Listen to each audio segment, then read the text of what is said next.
নমস্কার বন্ধুরা, আপনারা সবাই কেমন আছে? এটা হচ্ছে আমাদের দেশি টগরেরই 5 পাপড়িরই কিন্তু বড় সাইজ। এর আগে আপনাদের ভিডিও দিয়েছি ছোট সাইজের চাইনিজ টগর, এটা হচ্ছে বড় সাইজ। দেখুন কত বড় বড় সাইজের টগর, গাছে ভরে ফুল রয়েছে। অ্যাকচুয়ালি আমার রাখার জায়গা নেই, তো আমি ওই গাছের মধ্যে গাছ রেখে রেখে তার ভেতরেই ফুল। দেখুন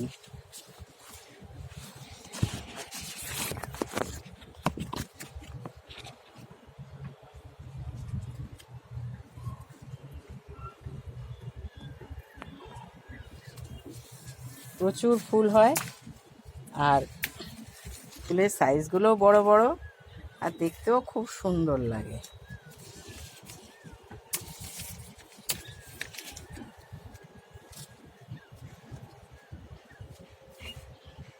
আপনারা আরামসে করতে পারবেন, কোনো অসুবিধা নেই। আমি কিন্তু এটা ডাল থেকে করেছি।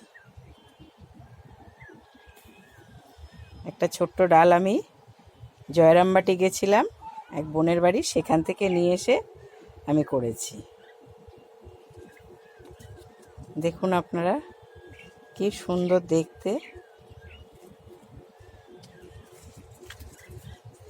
আর কুড়িগুলো কি বড় বড়, জুঁই ফুলের কুড়ির মতো। এই যখন রিপোর্ট করেছিলাম তখনও আমি ওই মাটি বালি ভার্মি দিয়ে রিপোর্ট করেছিলাম।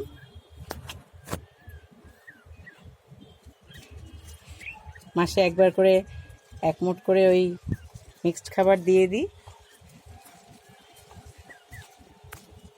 মিক্সড খাবারের মধ্যে সর্ষে খোল, বাদাম খোল, শিংকুচি, হাড় গুঁড়ো, নিম খোল, বায়োপটাশ বা বায়ো এনজাইম আর হিউমিক অ্যাসিড, আর সাথে যতটা পরিমাণে হবে তার ডবল ভার্মি, এই মিশিয়ে আমি খাবার বানাই। আর সেই খাবার আমি 1 মুঠ করে প্রত্যেক মাসে গাছের গোড়ায় দিই। আর শীতকালে সর্ষে খোল জল, বাদাম খোল জল দিই। সব গাছে আমি শীতকালে সর্ষে খোল জল, বাদাম খোল জল দিই। আর একটা করি, আমি প্রত্যেক গাছে প্রত্যেক মাসে একবার করে হিউমিক অ্যাসিড, শুধু হিউমিক অ্যাসিড জলে গুলে আমি গাছে দিই। তাতে কি হয়, রুট ড্যামেজ হয় না এবং গাছ সবুজ সতেজ থাকে। দেখুন আমার গাছগুলো পুরো সবুজ সতেজ একদম।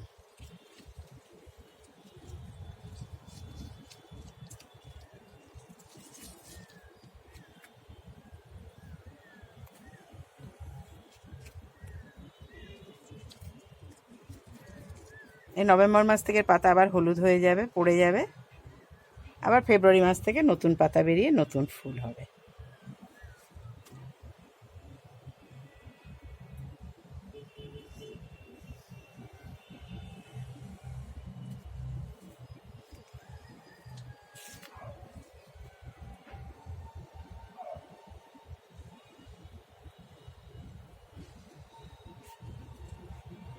এসব গাছের কোনো যত্ন লাগে না, আপনি লাগিয়ে রেখে দিন, সামান্য জল রোদ পেলেই এসব গাছ ভালো ফুল হয় এবং আমাদের ঘরের পুজোর ফুলও হয়ে যায়।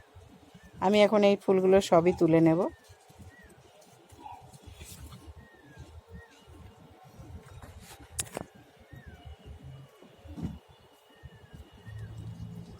আপনারা সবাই ভালো থাকবেন, সুস্থ থাকবেন।